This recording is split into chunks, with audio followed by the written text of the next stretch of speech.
पाए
वो कंकर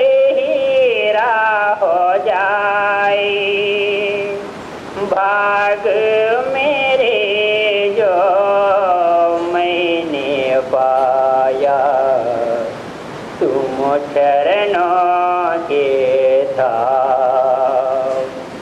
हे रोम रोम में बसने वाली राम,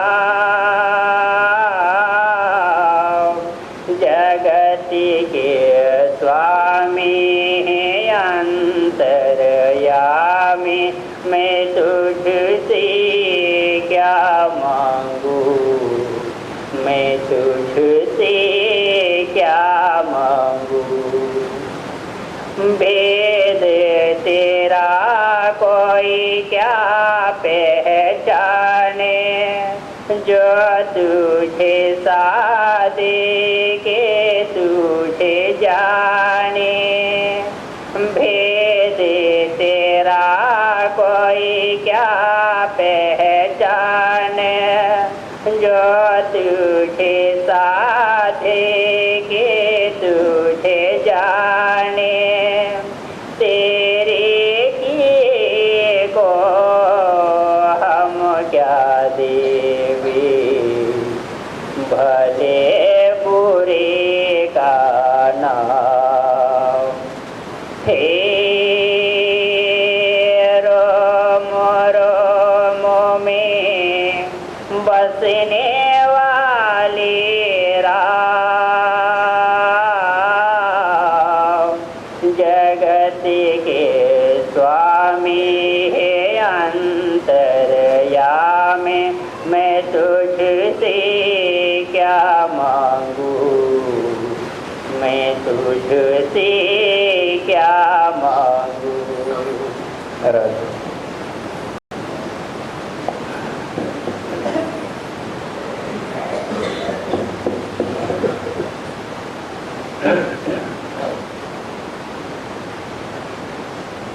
वाणी संतों की वाणी हुजूर स्वामी जी महाराज जी के चेतावनी, तीसरा भाग, उपदेश सतगुरु भक्ति का। यह तन दुर्लभ तुमने पाया, कोटि जन्म भटका जब खाया। अब या को बीरे था मत खो, छेन छेन भक्ति कमाओ। परम संत सदगुरु स्वामी जी महाराज जी की वाणी है। स्वामी जी महाराज और जितने भी संत महात्मा इस दुनिया में आए, हमेशा इसी बात पे जोर दिया है, क्योंकि ये जो मानव शरीर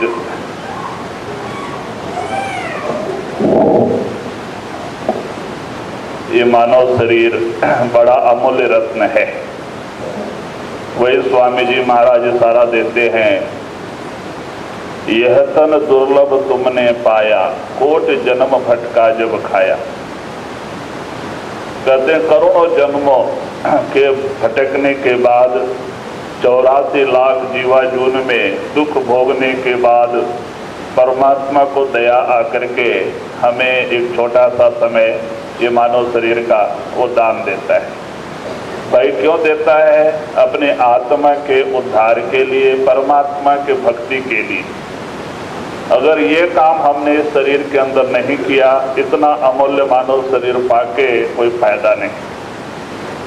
तो वही इशारा देते हैं सब संत महात्मा, इस मानव शरीर की बड़ी महिमा गाई है, क्योंकि ये मानव शरीर छोड़ते फिर हमें मानव शरीर ही मिलता है, इसका कोई न्याय नहीं।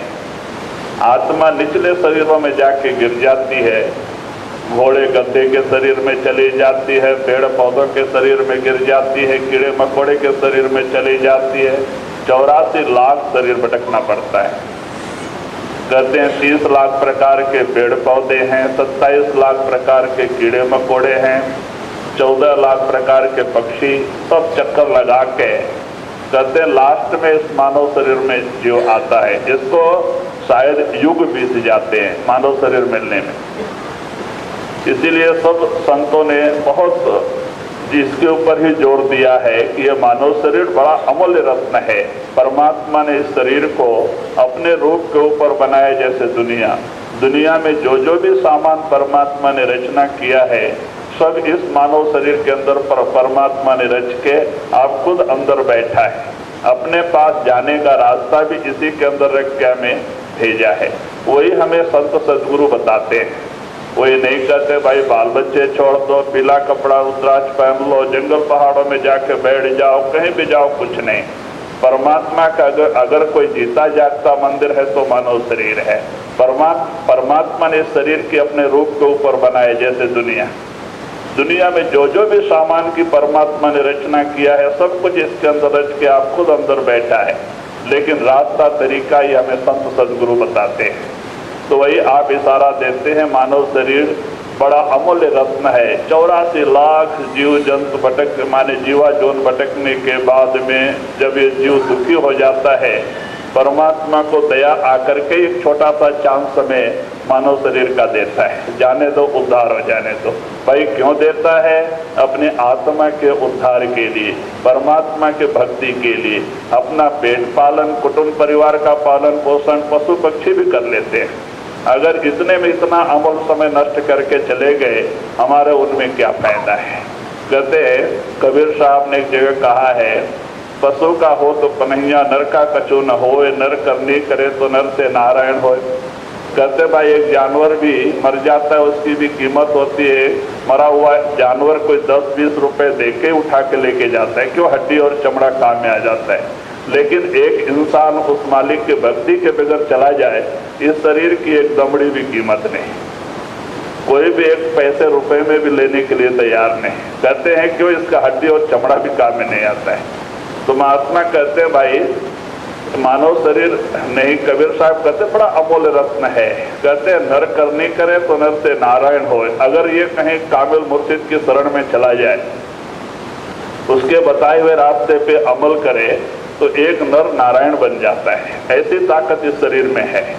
इसे नर नारायणी शरीर कहा है परमात्मा ने। नर से नारायण बनने का समय, और ये मुक्ति का मार्ग है, मुक्ति का धाम है, ये मुक्ति का दरवाजा है, सीढ़ी का आखिरी डंडा है।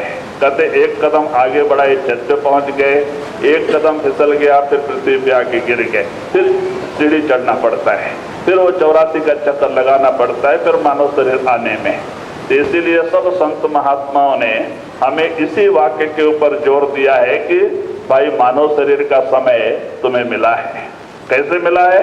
कोटि जन्म भटका जब खाए, करोड़ों जन्म भटकने के बाद में मानव शरीर मिला है।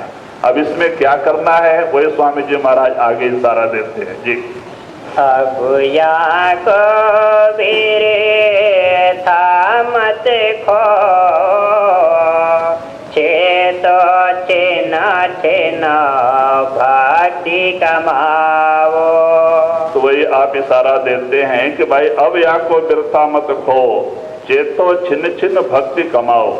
कहते हैं अब इसे बिरथा मत खो, क्योंकि कबीर साहब ने एक जगह कहा है, कहता हूँ कह जाता हूँ, कहूँ बजाए ढोल, श्वासा खाली जाता है 3 लोक का मोल। हमारा एक एक श्वास जो है 3 लोक से भी कीमती है। हमारे शरीर भी भंडार से खाली चला जा रहा है। तो वही परमात्मा महात्मा हमें कहते हैं कि भाई इतना अमूल्य समय देखो। बाबा सोमनाथ महाराज ने एक भजन में भी लिखा है, 600,021 चले दिन रात श्वासा, पल पल आयु नासा जिनका सुमार नहीं। कहते एक दिन में 21,600 श्वास हमारे शरीर पे भंडार से खाली जा रहे हैं, जबकि एक एक श्वास 3 लोक से भी कीमती है। तो कहते भाई क्या करना है? चेतो छिन्न भक्ति कमाओ। क्या करना? भक्ति करना है। मानव शरीर का उद्देश्य ही परमात्मा की भक्ति है। अगर ये काम हमने शरीर में बैठ के नहीं किया, इतना अमूल्य समय जो परमात्मा ने हमें दिया था वो वृथा चला जाता है। और परिणाम क्या होता है? दुनिया के सामान से प्रेम प्यार लगा के अंत समय पश्चाताप। क्योंकि जब ये चीजें हमारे साथ छोड़ने लग जाती है, बड़ा दर्द होता है, बड़ा दुख होता है। और उस समय आत्मा को पश्चाताप होता है, ये सर पीटता है, रोता है, अरे मैं तो सब छोड़ के चला। तो इसीलिए कबीर साहब कहते हैं अंत पछताए होते क्या, जब गुरु नानक जी कहते हैं भाई अंत पछताए होते क्या, जब चिड़िया चुग गई खेत, मरने के समय पश्चाताप का क्या फायदा। भाई जो कर्म बन गए सो बन गए, और इंसान उसको भोगने के लिए लाचार हो जाता है। तो कहते इस तरह से ये जीव कर्म के चक्र जाल में फंस के ही दुखी हो जाता है। तो इसीलिए महात्मा कहते हैं भाई चेतो छिन छिन भक्ति कमाओ, कहते भाई जागृत हो, भक्ति करो। मानव शरीर का उद्देश्य परमात्मा की भक्ति है। अगर ये काम नहीं किया तो भाई इतना अमूल्य समय जो परमात्मा ने हमें दिया था हमारे हाथ से यूं ही चला गया, जुआरी जुआ हार के गया, और अंत समय उसे बड़ा पश्चाताप करना पड़ता है। इसीलिए महात्मा हमें जागृत करते हैं, फिर आप ही इशारा देते हैं कि भक्ति किसकी करना है। जी, भक्ति करो तो गुरु की करना, मार्ग शब्द गुरु से लेना। शब्द मार्गे गुरु ना होवे, तो छूटी गुरु आई लेवे। तो वही स्वामी जी महाराज इशारा देते हैं भक्ति करो तो गुरु की करना है। अब भाई भक्ति तो सब कोई करते हैं, कुछ नहीं तो सवेरे उठ के फोटो को नमस्कार ही कर देते हैं, अगरबत्ती चढ़ा देते हैं, वो भी एक भक्ति है। और कुछ श्रद्धा विश्वास प्रेम रहने वाले सवेरे स्नान करके मंदिर तक पहुंच जाते हैं, वहां जाके सिर झुका के आते हैं, वो भी एक भक्ति ही है।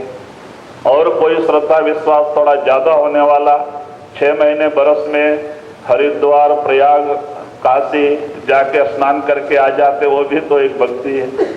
और कोई और भी ज्यादा वैराग्य और प्रेम प्यार मालिक से तड़प वैराग्य होने वाले लोग कहते हैं कि सन्यास लेकर के जंगलों पहाड़ों में जाकर के परमात्मा की तपस्या में जुड़ जाते हैं, माने उनके ध्यान में लग जाते हैं, वो भी एक भक्ति है। लेकिन आप स्वामी जी महाराज इशारा देते हैं कि भक्ति करो तो गुरु की करना है, और शब्द मार्ग गुरु से लेना। कहते भाई भक्ति करो तो किसकी करना है, गुरु की करना है। अब यहाँ शंका हो सकती है भाई क्यों गुरु की भक्ति करना, क्योंकि परमात्मा ने एक ये रास्ता ही कुछ ऐसा रखा है। कहते वो जीव को काल पुरुष कहते यहाँ 10वें दरवाजे से बाहर निकाल के वज्र कपाट लगा दिया है, कुंजी गुरु सौंपाई, उसकी चाबी संतों के हाथ में दिया है। वो वज्र कपाट खोलने की चाबी संतों के हाथ में है। बगैर गुरु के कृपा से ये आत्मा अंदर जा भी नहीं सकता। और भी देखो कोई भी सिद्धांत में गुरु के पास तो जाना ही पड़ता है, और इसीलिए रामायण में भी कहते हैं कि राम कृष्ण से को बड़ो तो ने गुरु की। कहते रामकृष्ण से कौन बड़ा है, उन्होंने भी गुरु किया है, क्योंकि गुरु के बगैर मुक्ति नहीं।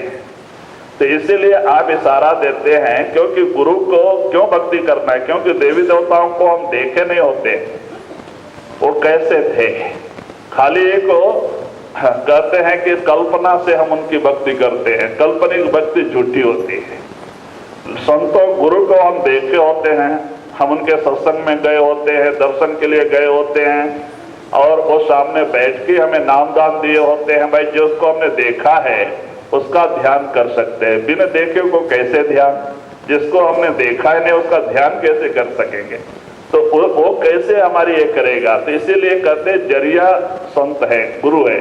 तो वही आप कहते हैं भक्ति करो तो गुरु की करना, और शब्द मार्ग गुरु से लेना। कौन सा मार्ग लेना, शब्द मार्ग है।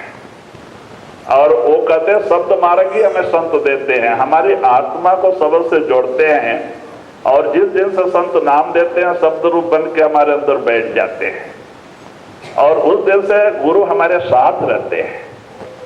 वो हम कहीं भी जाए गुरु हमारे साथ है, लेकिन इसका हमें पता कब तक नहीं लगता है, जब तक गुरु अंदर प्रकट नहीं हो जाता है। एक बार गुरु हमारे अंदर प्रकट हो जाए तो हम ये देख सकते हैं कि गुरु किस तरह से अपने सिखों की संभाल कर रहा है पर्दे के पीछे।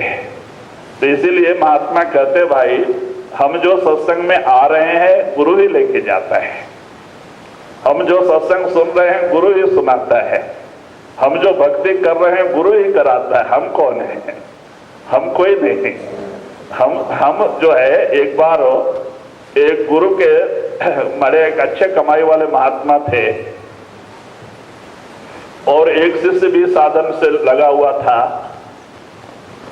उसको गुरु दर्शन करने का प्रेम और प्यार पैदा हुआ और महात्मा जी दरवाजा बंद करके अंदर ध्यान में बैठे थे और वो शिष्य आया, गुरुमुख शिष्य, और आकर के बाहर से घड़ी खटखटाने लग गया। कहता है महाराज दरवाजा खोलो। तो महाराज कहते तू कौन है? महाराज मैं हूं। जब तू है दरवाजा नहीं खुलेगा, दरवाजा नहीं, चल वापस चला जाए यहां से, दरवाजा नहीं खुलेगा। जा अपने अंदर प्रेम प्यार वैराग्य विरह प्रकट कर, ध्यान कर और इस मैं के पर्दा को हटा के फिर आ। तो बड़ा चक्कर में पड़ गया। महात्मा कहते भाई दरवाजा नहीं खुलेगा, जा वापस। बेचारा लौट गया और जाके फिर भजन सुमरन से जुड़ गया। बड़ा दुख हुआ कि गुरु का दर्शन नहीं हुआ, मेरे अंदर क्या कमी है। और रात दिन गुरु के ध्यान में, गुरु के दर्शन के लिए तड़प पैदा हो गई, विरह पैदा हो गई और प्रेम प्यार से मालिक का विरह में रोता रहे, गुरु की याद में, और भजन सुमरन करता रहे। प्रेम और विरह प्रकट होने से उसकी रूह चढ़ाई कर गई, उसकी तीसरी आंख खुल गई, गुरु प्रकट हो गया, पर्दा दूर हो गया। फिर हो गया, फिर तड़प पैदा हुई गुरु के शरीर के दर्शन की। फिर हो गया गुरु के पास और जाके फिर दरवाजा खटखटाया 1 बरस के बाद। तो महात्मा पूछते भाई तू कौन है? महाराज आप ही हैं। क्योंकि जब गुरु अंदर प्रकट हो जाता है तो हम देखते हैं, जहाँ देखो तो दीन दयाला, जहां देखो गुरु ही गुरु नजर आता है। तब मैं नहीं होता है, तू हो जाता है। तो इसीलिए महात्मा देखो हमेशा अपने गुरु को आगे रखते हैं, आप नहीं।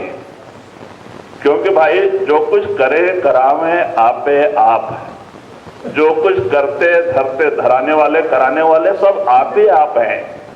हम तो खाली थोते अहंकार में इतना अमल समय बर्बाद कर देते। मैं कौन हूं भाई? मैं कौन हूं? वही सत्संग में ले जाने वाला भी वही है, हमें सत्संग सुनाने वाला भी वही है। कहते उसकी दया मेहर के बगैर एक पत्ता भी नहीं हिलता है। जब आप अंदर आ जाओ, आपकी आंख खुल जाए, आप देखो पर्दे के पीछे कौन सी ताकत काम कर रही है, उसकी ताकत है, हमारी नहीं। हमारी क्या हस्ती है? सत्संग के संतों के सत्संग में जाके बैठ जावे तो भाई वही कराता है, वही लेके जाता है, वही दयाल समर्थ पुरुष है। तो कहते भाई सब कुछ करने धरने वाला वो आप ही है। तो फिर गुरु ने, महात्मा ने दरवाजा खोल दिया, वो अंदर गया, नमस्कार किया। कहते हाँ, क्योंकि एक जगह में 2 मैं नहीं हो सकता, एक म्यान में 2 तलवार नहीं रह सकती। अब तेरे अंदर तो मैं निकल गया और गुरु और तू एक हो गया, देव का भाव दूर खत्म हो गया, गुरु में तेरे में कोई फर्क नहीं रहा। और वो बड़ा खुश हो गया। तो कहते भाई यही बात है, हम जो भजन सुमरन कर रहे हैं कोई बड़ी चीज नहीं है, बड़ी बात नहीं है, ये तो अपना काम ही है, अपना काम कर रहे हैं। जिस काम के लिए हमें मानव शरीर मिला हुआ है, सदगुरु की सेवा, भजन सुमरन, कभी अपना काम है। भाई ये भजन सुमरन क्यों करना है? अपने अंदर जो मैं मेरी का बहुत दीर्घ रोग है, बहुत पुराना रोग बीमारी है, जो हमें बार बार दुनिया में लेके आती है, 84 के जेल खाने में भटका रही। क्या चीज है? कहते हैं कि हौमे की बीमारी है, अहंकार है। संतों के पास क्यों जाते हैं? इस बीमारी को दूर करने के लिए, अहंकार को खत्म करने के लिए। अगर संतों के पास जाके अहंकार ही पैदा होता है तो भाई वहां फायदा के बजाय और नुकसान लेते जाते हैं, नुकसान ही होता है, फायदा नहीं। तो वही आप इशारा देते हैं कि भक्ति करो तो गुरु की करना, शब्द मार्ग गुरु से लेना। और फिर आगे क्या आप इशारा देते हैं कि गुरु की भक्ति क्या है? शिष्य और गुरु दोनों एक हो जाना है, वहां अपनत्व का भाव नहीं रहना। गुरु का ध्यान करते करते शिष्य गुरु का रूप हो जाना, अपने आप को खो देना, ये भक्ति है। कहते उसमें सच्चा आनंद है, सच्चा रस है और प्रेम और प्यार है। तो वही आप इशारा देते हैं कि भाई भक्ति माने कि गुरु की करना और किस चीज की भक्ति करना, वही आप इशारा देते हैं जी। शब्द मारेगी गुरु ना होई तो झूठी गुरु वाई देवे। गुरु सोई जो शब्द सणे शब्द बिना दूसर नहीं से। तो वही आप इशारा देते हैं, गुरु सोई जो शब्द स्नेही शब्द बिना दूसर ना से। कहते गुरु वही है जो आप सुर शब्द के अभ्यास से जुड़ा है और सुर शब्द का अभ्यास ही अपने शिष्य को देता है। आप खुद सुर शब्द का अभ्यास करता है। तो वही कहते हैं कि शब्द के बगैर और कोई दूसरा रास्ता बताता है तो वो पूरा गुरु नहीं। तो संतों के पास हमें सुर शब्द का अभ्यास ही मिलता है। संत उस शब्द को प्रकट करने के लिए क्या करना पड़ता है? पहले गुरु भक्ति, पहले गुरु भक्ति है। इसीलिए तो स्वामी जी महाराज जो 4 स्टेज बना दिए हैं, वाणी में लिख दिया है। अगर शिष्य गुरु की भक्ति पूरा नहीं कर पाता है, हमेशा दुनिया के इसमें लग जाता है, तो उसको कहते 4 जन्म लगते हैं पार होने में। इसीलिए स्वामी जी महाराज ने अपने वाणी में इशारा दिया, 1 जन्म गुरु भक्ति कर, जन्म दूसरे नाम, जन्म तीसरे मुक्ति पद, चौथे में निज धाम। तो कहते 1 जन्म गुरु की भक्ति, जो हम जाकर के गुरु के दरबार में सेवा करते हैं, सवेरे उठ के भजन सुमरन से जुड़ते हैं, ये सब गुरु भक्ति में आता है। तो कहते ये समय गुरु भक्ति में निकल जाता है, क्योंकि भजन सुमरन नहीं करने से। अगर भजन सुमरन करें तो चारों एक ही में पूरा हो जाता है। इसी शरीर में चारों जन्म पूरा हो जाता है और गुरु की कृपा से इसकी रूह सत्लोक सचखंड पहुंच जाती है। तो कहते कोई बड़ी चीज नहीं है। जब अंदर में आप गुरु को प्रकट कर लिए तो आपकी गुरु भक्ति पूरी हो गई। फिर गुरु की कृपा से शब्द प्रकट हो गया, नाम प्रकट, नाम भक्ति चालू हो गई। और उस नाम शब्द को सुनते रहना, अपने सुरत को शब्द से जोड़ के रखना ही नाम भक्ति है। वो शब्द जहां से आया वहां सीधा लेके जाता है। पार ब्रह्म में जाके पार ब्रह्म में मानसरोवर स्नान करके निर्मल हो जाता है, वहां मुक्ति पद, इसी शरीर में मुक्ति पद में पहुंच जाती है सुर। और इसके ऊपर से तीनों शरीर के पर्दे हट जाते हैं, स्थूल सूक्ष्म कारण। और हर एक आत्मा में अपना 12 सूर्य का प्रकाश चमकने लग जाता है। आत्मा हंस कहलाती, नंगी हो जाती है पार ब्रह्म में जाके। वहां ना कोई स्त्री है ना कोई पुरुष है, स्त्री पुरुष का भेद ब्रह्म तक है अंदर में। पार ब्रह्म में जाके मानसरोवर स्नान करके आत्मा निर्मल पवित्र हो जाती है और वहां हंस माने आत्मा अपने नंगी हो जाती है। उसमें अपना 12 सूर्य का प्रकाश चमकने लग जाता है। आत्मा शब्द रूप है, आत्मा प्रकाश रूप है और वो खुला हो जाता है। स्त्री पुरुष का कोई भेद नहीं होता है पार ब्रह्म में। और हर एक आत्मा में अपना 12 सूर्य का प्रकाश चमकने लगता है। और वहां से गुरु के साथ में जाके फिर वहां से गुरु और शिष्य मिलके आगे चढ़ाई करते हैं। सतलोक सचखंड में जाके सत्पुरुष का दर्शन करके आत्मा परमात्मा बन जाती है। इसमें अपना 16 सूर्य का प्रकाश चमकने लग जाता है। तो कहते भाई इस तरह से चारों भक्ति एक ही शरीर में भी पूरा हो जाता है। अगर शिष्य के अंदर लगन होवे, अपने अहंग को खत्म कर दे और रात दिन उस गुरु की याद से जुड़ जाए। खाना खाते समय सुमरन रहे, रास्ता चलते समय सुमरन रहे, हल जोतते समय सुमरन रहे, काम करते समय सुमरन रहे, काम हो गया। भाई सब कुछ छोड़ छाड़ के भजन करने से ही मालिक मिलता है, ऐसी कोई बात नहीं है। अपने मन को बदलना है, मन को चेंज करना है। जो मन दुनिया के रंग से रंगा है वही मन मालिक के नाम के रंग में रंग जाए, काम बन गया। इसी जन्म में मुक्ति, फिर 3-4 जन्म की भी जरूरत नहीं, इसी जन्म में मुक्ति। क्योंकि संत दयाल होते हैं और उनकी कृपा हो जाती है। क्योंकि संतों में यही एक सिफत है, कहते हैं कि गुरु और पारस में बड़ो अंतरो जान, पारस तो लोहा कंचन करे लेकिन गुरु कर ले आप समान। कहते हैं कि गुरु और पारस में बड़ा भेद है। पारस तो लोहे को सोना जरूर बना देता है लेकिन पारस नहीं बनाता है। लेकिन गुरु संतों के अंदर यही बड़ा रहस्य है कि जो उनके ऊपर भरोसा करके उनके शरण में चला जाता है, तन मन धन सब कुछ गुरु को देके गुरु का बन जाता है। गुरु कर ले आप समान। गुरु ऐसे आत्मा को अपने जैसा ही बना लेता है, कोई फर्क रखता ही नहीं। यही संतों की विशेषता है, बड़ाई है। संत कोई फर्क नहीं रखते हैं। तो वही आप इशारा देते हैं, गुरु सोई जो शब्द नहीं, शब्द बिना दूसरा नहीं चाहिए। हाँ, तो कहते हैं गुरु वही है जो आप सुर शब्द का अभ्यास करता है और वही सुर शब्द का अभ्यास अपने शिष्य को देता है। शब्द के अलावा कोई दूसरा रास्ता बताता नहीं।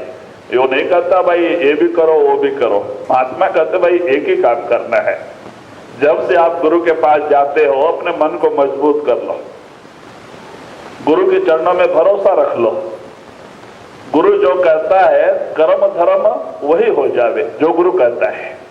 मालिक का नाम सुमरन करते रहना, ना मालिक के नाम सुमरन से जुड़ जाना ही, और दुनिया कारोबार करना, हमारा यह लोक और परलोक दोनों बन जाए। जी। शब्द कहा मैं गगन शिखर का, शब्द कहा मैं सुनना शहर का, शब्द कहा मैं भंवर डगर का, शब्द कहा मैं अगम नगर का। तो वही आप इशारा देते हैं कि भाई वो शब्द कहाँ से आता है? वो शब्द अनामी से आता है। अनामी से उतर करके ही अगम अलग सतलोक की रचना किया और फिर सतपुरुष के अंदर से 16 शब्द प्रकट होके कहते हैं 16 मंडल की रचना हुई। नीचे और भी 16 लोग हैं। ये सब रचना करके वही शब्द ही बैठा है। परमात्मा के अंदर से शब्द ही उतरा है, शब्द ने सब कुछ बनाया है और वही शब्द सब घट में विराजमान है। इसी को गुरु नानक कहते हैं कि भाई शब्दे धरती शब्दे आकाश शब्दे शब्द भया प्रकाश, सगले सृष्ट शब्द के पीछे नानक शब्द घटे घटाच्छे। कहते वही शब्द हम सब के घट में विराजमान है। वो 24 घंटे धुनकार दे रहा है, वो बुला रहा है, हमें बुला रहा है। कहते लेकिन हम उस तरफ जाने के लिए तैयार नहीं। हमारा प्रेम प्यार दुनिया से जुड़ा है, दुनिया के सामान से जुड़ा हुआ है। तो कहते भाई हमें सुख शांति कहाँ से मिले? सुख शांति नाम में है, दुनिया के सामान में नहीं। इसीलिए महात्मा कहते हैं भाई जब इसका ख्याल बदल जाता है और इसका प्रेम प्यार दुनिया से हट के नाम से जुड़ जाता है और रहता है दुनिया में। महात्मा भी दुनिया में रहते हैं, सारा कारोबार करते हैं। देखो हम बार बार कहते थे, एक सन्यासी गुरु नानक से वाद विवाद करके गुरु नानक ने कहा तुम वहां उस गांव में जाओ, गांव में लाल जी करके रहता है, उसके पास जाओ, पूछो तुम्हारे प्रश्न का जवाब देगा। तो बोलते ओ बहुत टाइम से झगड़ा करते बैठा था। महात्मा झगड़ा करना नहीं चाहते, संत शांत होते हैं। तो कहते भाई जाओ उसके पास, तेरे प्रश्न का जवाब देगा। परेशान होके गया तो उस समय लाल जी क्या करते थे? वो कारपेंटर काम करते थे, लकड़ी का काम। तो उस समय वो लाल जी बांस की लकड़ी फाड़ के और मुर्दा उठाने वाला अर्थी वो तैयार कर रहा था, मुर्दा उठा के ले जाने वाला। ये जाके उसको पानी दिया, बैठा, वो अपने काम में लगा था। जब उसका काम हो गया पूछता महाराज चाय पानी दिया, आपका आने का कारण क्या? ऐसी सी बात है। मैं गुरु नानक जी के पास से आया, तुम्हें पता है मैं जो पूछता हूं उसका जवाब दो, नहीं तो तुम आगे संत मत प्रचार करना बंद कर दो, तुम्हारे गुरु को सबको अंदर डाल देंगे। तो लाल जी कहता है देखो भाई, हमको भले बुरा भला कह दो लेकिन हमारे गुरु को मत कहना, क्योंकि सिख अपने गुरु का अपमान सिख सहन नहीं कर सकते। हमें भले बुरा भला कह दो लेकिन गुरु को नहीं कहना। लेकिन ये बड़ा अहंकारी, अभिमानी, और ऐसे ही जो है कि कुछ अहंकार में बड़ी बड़ी बात, और गुरु नानक को भी भला बुरा कहने लग गया। तो इतने में वो जो अर्थी बना के तैयार रखा था, तो 2-4 आदमी भाग के आ गए, कहते हैं लाल जी तुम्हारा लड़का लारी के नीचे गिर के मर गया। तो लाल जी बोलता हाँ ठीक है, उसके लिए मैंने सब तैयारी किया है, चलो। तो वो सन्यासी देखता है कि बड़ा अजब आदमी, इसको पता है लड़का मरने वाला है, उसके लिए पहले से अर्थी बना के तैयार किया था, मुर्दा उठा के ले जाने वाला, तो उसको तू बचाया क्यों नहीं? उसको बचाया क्यों नहीं? जब तेरे को पहले ही पता है कि तेरा लड़का मरेगा और तू पहले से तैयारी करते बैठा है, तो तू उसको बचाया क्यों नहीं? बोलते ठीक है, जो होनी है होता है। और वो मेरा लड़का कैसे है? वो परमात्मा का लड़का था, उन्होंने थोड़े दिन के लिए मेरे पास भेजा था, और जब वो खुद बुलाता है मैं उसके बीच में रुकावट क्यों बन? जब वो अपनी अमानत खुद हाथ लेता है मैं उसके बीच में क्यों बन? तो ले गया, फिर उसका सब दाह संस्कार करके आया, फिर बैठे, तो फिर बात ऐसे चर्चा चलने लग गई। ये बड़ा अहंकारी कुछ और भला बुरा बोलने लग गया कि कैसा है तुम्हारा रास्ता, इसमें क्या कुछ दया नहीं, धर्म नहीं, और कुछ ये नहीं, तुम्हें पता है तुम्हारा लड़का मरता है, तुम उसको बचाया नहीं, ऐसा वैसा उल्टा सुल्टा, तुम्हारा गुरु भी ऐसा, तुम भी ऐसा। तो बोलता है देखो, ज्यादा तुम बड़बड़ किया तो 7 दिन में वो इमली का पेड़ को फांसी लगा के तुम मरे। बता दिया, इमली का पेड़ बताया सामने। इसको बड़ा आश्चर्य दुख हुआ कि भाई ये बोला वो तो सच होएगा, क्योंकि इसको पता है कि मेरा लड़का मरने वाला है और ये पहले से तैयारी करते बैठा है, इसकी बात तो अब झूठ नहीं होगी लेकिन बचना है। तो वहां से भागता है निकल के कि मैं भाग के दूर चला गया तो फांसी कहां से लगेगी? रात दिन 3 दिन दौड़ा, रात दिन दौड़ा, और जाके 3 दिन दौड़ के एक जगह मंदिर में सोया, खाना मांग के खा के, रात 24 घंटे सोता रह गया। जब सवेरे उठा फिर उसको ख्याल आया कि अभी 3 ही दिन मुझे मरने का बाकी है, मरने का डर, फिर उठ के भागने लग गया। और भाग के उसको पता नहीं हम किस तरफ जा रहे हैं, और आके 3 दिन फिर दौड़ के आके उसी इमली के पेड़ के नीचे आके सोया था। और उसी गांव में राजा के घर में चोरी हो गई, बहुत सारे सामान चोरी चला गया। तो रात को चोर लोग आके उसी इमली के पेड़ के नीचे बैठ के सब बंटवारा किया, उनको काफी धन मिल गया था। तो एक हीरे का हार था, सोने के हार में, सोने के चैन में हीरे का हार, माने कि मोती का हार था। तो सोचा चलो ये साधु दरवाजे दरवाजे भीख मांगते घूमता है, अब इसको तोड़ के 4 भाग क्यों करना, जाने दे, इसको दे दो। तो उसके उठा के नींद में था, उसके गले में डाल दिए और चोर लोग बांट के चले गए। और सवेरे जब हल्ला हुआ कि राजा के घर में, राजमहल में चोरी हो गई, घुड़सवार लोग इधर उधर दौड़ने लग गए, सूरज निकल रहा था, ये अच्छा नींद में था, इसके गले में मोती की हार चमक रहे थे। आके और सिपाही इनको पकड़ लिए, भाई तू चोरी करा के यहाँ सोया हुआ है? नहीं भाई मैं साधु। मैंने फिर ये हार जो है ये तो राजा का ही है, तेरे पास ये हार कहां से आया? चोरी तूने ही करवाया। पकड़ के ले गए राजा के पास। तो राजा को भी बड़ा दुख हुआ कि ये साधु होके चोरी किया, तो जिस इमली के पेड़ के नीचे ये सोया था उसी के ऊपर मैंने इसको फांसी दे दो, ऑर्डर दे दिया। लेके गए फांसी देने के लिए, काला कपड़ा पहना के। अब चारों तरफ से गांव वाले लोग जमा हो गए कि साधु को फांसी दे रहे हैं। और उसमें जो है कि वो चोर लोग भी आके खड़े थे। तो साधु से पूछते हैं कि भाई तेरा आखिरी कोई इच्छा है?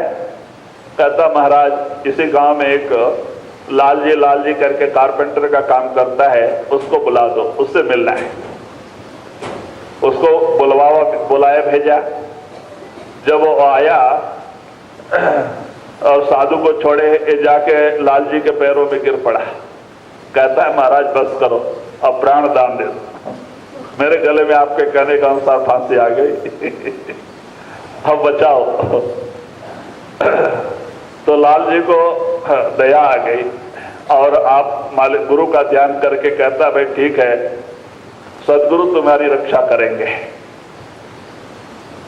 और इतने में वो चोर लोगों के अंदर वो भावना चेंज होने लग गया कि भाई चोरी हमने किया और एक अन्याय माने साधु, निष्काम साधु फांसी लग रहा है।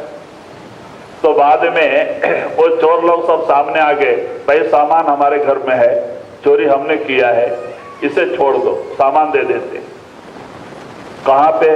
तो जाके घर में तलाशी लिए, सारा सामान मिल गया। फिर उन चारों को पकड़ लिया, इसको छोड़ दिया। ये सीधा लाल जी के पास आया, कहता महाराज चलो, अब ये रिद्धि सिद्धि, ये सन्यास विन्यास कुछ नहीं, गुरु के पास लेके चलो। तब लाल जी जो है उसको गुरु नानक के पास लेके जाते हैं और गुरु नानक ने उनको सुर शब्द का अभ्यास दिया। तो वही आप इशारा करते हैं, शब्द कहा मैं गगन शिखर का, शब्द कहा मैं सुनत। हाँ, शब्द जो है वो अनामी से आया है और हर एक मंडल मंडल का रचना करते हुए और हर एक घट में हमारे 10वें दरवाजे में वही शब्द ही टिका हुआ है। उसी शब्द के आधार पे हमारी आत्मा है और आत्मा के आधार पे पंच प्राण है, पंच प्राण के आधार पे शरीर है। तो कहते हैं वो शब्द ही सब संचालन कर रहा है और वो शब्द ही गुरु है और वो शब्द ही सृष्टि का करता है। तो वही आप इशारा देते हैं कि भाई शब्द वो अनामी से आया हुआ है। जी, गुरु पहचान खूब मैं गाए, धोखाया में कुछ न रहाए, शब्द कमावे सो गुरु पूरा, उन चरणन की हो जा दूरा। तो वही आप स्वामी जी महाराज इशारा देते हैं कि भाई जो सत्य सुरत का कमाई करता है वही अभ्यास अपने शिष्य को देता है। कहते जो सुर सत्य की कमाई में से जुड़ा हुआ है, कहते हैं कि उनके चरणों के धूल बन जाओ, हमारे गुरु के पास जाओ, वो नाम लेके कहते हैं लक्ष्य अलक्ष्य न देखो कोई, उनके लक्ष्य अलक्ष्य की तरफ ख्याल मत करो। तुम्हारा ड्यूटी क्या है? नाम लेके नाम से जुड़ जाना, भजन सुमरन का रूप हो जाना, फिर और दूसरी तरफ ख्याल मत जाने दो, क्योंकि मन जो है धोखा देता है। हमेशा हमें उस जो गुरु कहता है उसके अनुसार चलने नहीं देता है, परमार्थ और भक्ति से दूर करने की ही कोशिश करता है। तो कहते हैं उस समय कुछ मत देखो, जो गुरु रास्ता बताया उस पर अमल करो, जरूर फायदा मिल जाता है।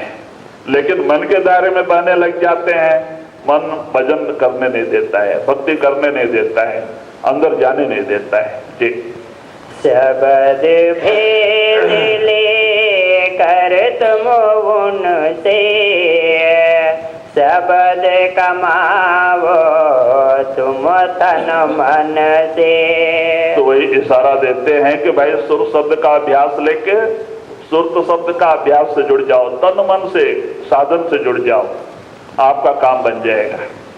भाई जिन लोगों ने भी गुरु के बताए हुए रास्ते पे भजन सुमरन किया, जो अंदर गए, भाई वही जो गुरुमुख बने। जो आगा पीछा देखा किसी तरफ का ना हुआ।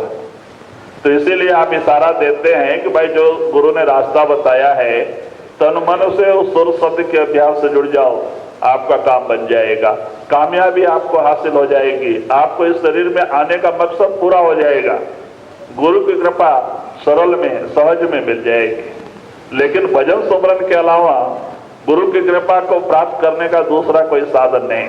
हम संतों के दरबार में जाके बाहर से चाहे कितना विनंती करें, प्रार्थना करें, कुछ भी करें, गुरु की कृपा नहीं मिलती। गुरु की कृपा भजन से मिलती है। भजन करो, कोने में बैठ के करो, दुनिया के कोने में चले जाओ, बैठ के करो, ऑटोमेटिक गुरु की कृपा मिलती है। क्योंकि गुरु जब से नाम देता है शब्द रूप में हमारे अंदर ही बैठा है। गुरु से नजदीक तो और दूसरा कोई है ही नहीं हमारा। सबसे नजदीकी का रास्ता किसका है? गुरु का है। क्योंकि वो जब से नाम दिया आपके 10वें दरवाजे में साथ नहीं रहता है। वो बाल बच्चे के लोग तो घर में छोड़ के चले जाते हैं, कहीं बाजार में भी गए तो सबको घर पे छोड़ के जाते हैं, इतना दूरी हो जाती है, लेकिन गुरु तो साथ साथ घूमता है, साथ साथ रहता है, साथ साथ खाता है। तो कहते भाई सबसे नजदीकी हमारा जो रिश्ता है सदगुरु का ही है। तो वही आप इशारा देते हैं कि अगर गुरु के चरणों से प्रेम प्यार जुड़ जाए, नाम से प्रेम प्यार जुड़ जाए तो काम बन जाए। नाम से जुड़ जाए या गुरु से जुड़ जाए, दोनों एक ही बात है ना। अगर गुरु से प्रेम प्यार होगा तो नाम सुमरन करेगा नाम से जुड़ेगा, नहीं तो भजन सुमरन नहीं होता है, मन करने नहीं देता है। तो वही आप इशारा देते हैं कि भाई तन मन से उस सुर शब्द के अध्यास से जुड़ जाओ, काम बन जाता है। देखो ऐसे लोग ही गुरुमुख हो गए जो संतों के शरण में जाके और गुरु के बताए हुए रास्ते पे रात दिन नाम का रूप होके महात्मा बन गए। अमरदेव जी अंगद देव जी के शरण में गए, बुढ़ापे में गुरु मिला, गए फिर लौट के आए नहीं, रात दिन सेवा, सुमरन करते हुए सेवा, महात्मा बन गए। अंगद देव जी गुरु नानक के शरण में गए, लौट के आए नहीं, देवी के दर्शन के लिए जा रहे थे संगत को लेके, रास्ते में सत्संग मिल गया। संस्कारी आत्मा, सत्संग संस्कारी आत्मा को बाण जैसे लगता है। संतों का एक वाक्य ही काफी है हमारे जीवन को बदलने के लिए, एक वाक्य ही काफी है अगर संस्कार होवे तो। नहीं तो कितने जन्म भी सत्संग रूपी दरिया में जाके डुबकी मारे बैठे, फायदा नहीं। अगर संस्कार, इसीलिए तो कहते हैं ना, कुछ करनी कुछ कर्म गति कुछ पुरबल के भाग। भाई कुछ हमारा भक्ति बनाने के लिए कुछ हमारा पिछला कमाई भी होती है, संस्कार भी होता है, संतों की दया में हो जाती है, काम बन जाता है, सब मिल जाता है, काम बन जाता है। संस्कार नहीं तो दिल पे असर नहीं होता है। चाहे हम कितने बरस से सत्संग में जा रहे हैं, सत्संग बैठ रहे हैं, सत्संग सुन रहे हैं, लेकिन इस कान से सुन के इस कान से निकाल दे रहे हैं, अमल नहीं। अमल के बगैर विद्या किस काम की। कहते भाई वो सत्संग में क्या पावर हमें क्या पता चले, उसके ऊपर अमल करेंगे, चलेंगे तो परिवर्तन आना ही आना है। जब हम सत्संग के बताए हुए रास्ते पे चलेंगे, सत्संग बड़ी ऊंची चीज है। कहते हैं कि इंसान के जीवन को बदल देता है। कहते हैं हमारे तो बड़ा परिवर्तन लाता है सत्संग। सत्संग कोई छोटी मोटी चीज नहीं है, लेकिन उसके ऊपर अमल करें, जो संत कहते हैं उस रास्ते पे चले तो देखिए हमारे अंदर परिवर्तन आएगा। जब चलेंगे नहीं, परिवर्तन कहां से आएगा। तो वही आप इशारा देते हैं कि भाई सत्संग बड़ी ऊंची चीज है, सत्संग सुन के अमल करना चाहिए। तो अंगद देव जी को खाली गुरु नानक का एक सत्संग सुना, दिल में लग गया। बाकी लोग को चाह किराया दे के देवी के दर्शन के लिए भेज दिया, आप सत्संग बैठ गए। जब वो 15 दिन के बाद देवी के दर्शन करके आए, कहते हैं चलो गांव को, कहते हैं मैं मेरा गांव और देश मेरा यही है, गुरु का दरबार। बड़े बड़े आदमी थे, सबको पीछे भेज दिया, आप गुरु की सेवा में रुक गए और इस तरह से गुरु के बन गए। तो वही आप इशारा देते हैं कि भाई जब तक कि हम तन मन से नाम की कमाई माने सदगुरु के चरणों से प्रेम प्यार नहीं करते हैं, नाम से नहीं जुड़ते हैं, हमारे अंदर परिवर्तन नहीं आता है। और परिवर्तन कब आएगा? भजन सुमरन। और संतों की दया जो है भजन सुमरन से ही मिलती है। भजन सुमरन आप कोने में बैठ के करो, आपको गुरु की दया में ऑटोमेटिक मिलती है। माने मांगने से दया करने वाला महात्मा नहीं, बिन मांगे दया करने वाला ही महात्मा होता है। जो मांगने से दया करता वो महात्मा नहीं, बिन मांगे दया करने वाले ही महात्मा वो मालिक है। तो कहते भाई आप कोने में बैठ के भजन से करो, मालिक दया करता है, दया मेहर मिलती है। क्योंकि संत जो है, गुरु जो है, भजन से खुश होते हैं, उनको और दुनिया की कोई चीज नहीं। कहते भाई अगर कोई तुम्हें तोहफा लेके आना है मेरे पास तो भजन का तोहफा लेके आना। संत कहते कौन सा भजन? 3 नम्रता का भजन का तोहफा लेके आओ, काम बन जाएगा। करते लोग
రాధా స్వామి దయచేసి అందరూ కూకోవాలి. రాధా స్వామి దయచేసి అందరూ కూకోండి. రాధా స్వామి దయచేసి అందరూ కూకోవాలి. రాధా స్వామి సంగతులు ఎవరు లేవుతండి, అట్లే కూకోండి.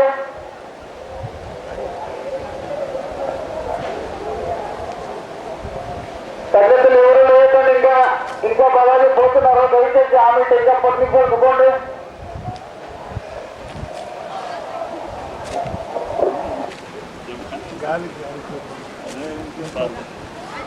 కొత్తగా తెచ్చినారు.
గదిలో అంత ఇది ఆగి కాయి ఎట్లా ఇది ఇది ఉంది చాలా అక్కడ ఎండ ఉండేది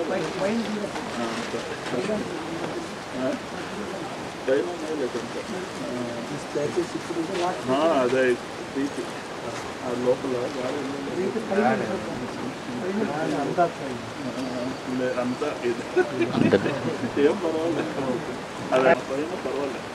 కిందకి వచ్చింటున్నా గాలి అది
లోపల అయిపోయింది.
पहले खेती में जाएंगे भाजी, पहले खेती में जाएंगे। अच्छा है, पहले खेती में जाएंगे, नहीं तो सब संगत पीछे।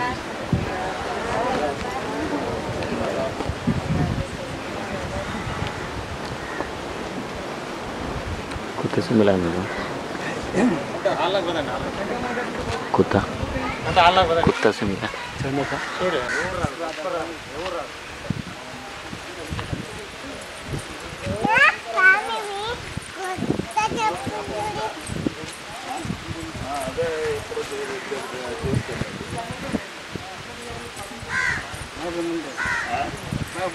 అదే ఇప్పుడు మనసులో అదే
ಯಾವಾಗ ನಾವು ಸ್ವಲ್ಪ ಆಗಲ್ಲ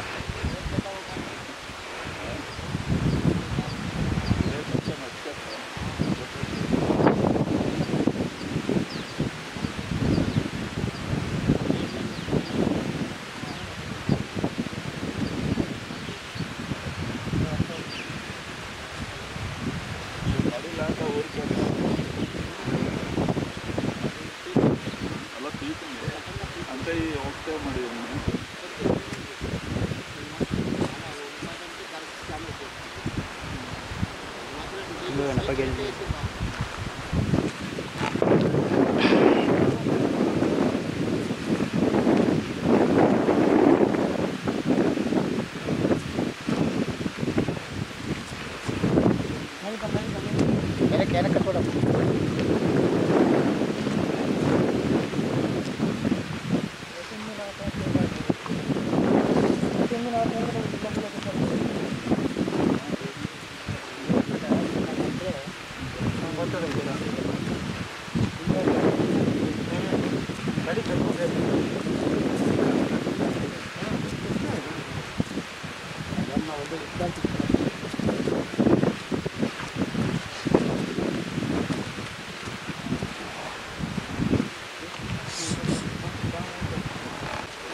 अंकल कुछ दिखता है उसमें तो फिर कल बिल्डिंग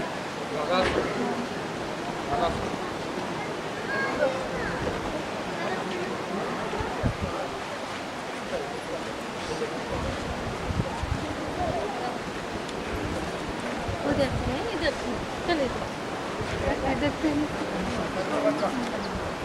नहीं हवे नहीं गए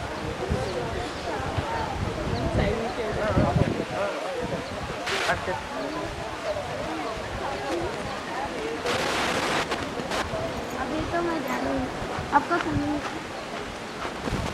ये कितना बच्चे रील डाल